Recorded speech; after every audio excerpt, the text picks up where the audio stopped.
इराणच्या अण्वस्त्र कार्यक्रमाला विरोध करत इस्रायलनं इराणवर केलेल्या हल्ल्यानंतर उभय देशांमधील संघर्ष शिगेला पोहोचला आहे। या संघर्षामुळे दोन्ही बाजूंची अपरिमित हानी होते। या संघर्षानं पश्चिम आशियाला वेढलं जाऊ नये म्हणून आंतरराष्ट्रीय राजनैतिक हालचाली जोरात सुरू आहेत। या संघर्षामध्ये दोन्ही देशांच्या लोकांना फटका बसत असून इस्रायलच्या हल्ल्यात 400हून अधिक इराणी नागरिकांचा मृत्यू झाला असून 650हून अधिक लोक जखमी झाले आहेत।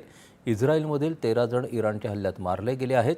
इराणनं इस्रायली शहरांवर केलेल्या क्षेपणास्त्र हल्ल्यांमध्ये इस्रायलच्या राष्ट्रीय आपत्कालीन सेवेतील किमान 15 जण जखमी झाले। इस्रायली सैन्यानं तेहरानच्या पलीकडे शिराज आणि इस्फहानसह शहरांपर्यंत त्यांचे हल्ले वाढवले आहेत। दरम्यान संघर्षविरामाच्या चर्चेला इराणनं नकार दिला आहे। हा संघर्ष थांबवण्याच्याच दृष्टीनं इस्रायल आणि इराण शांतता करार करू शकतील अशी आशा अमेरिकेचे राष्ट्राध्यक्ष डोनाल्ड ट्रम्प यांनी व्यक्त केली आहे।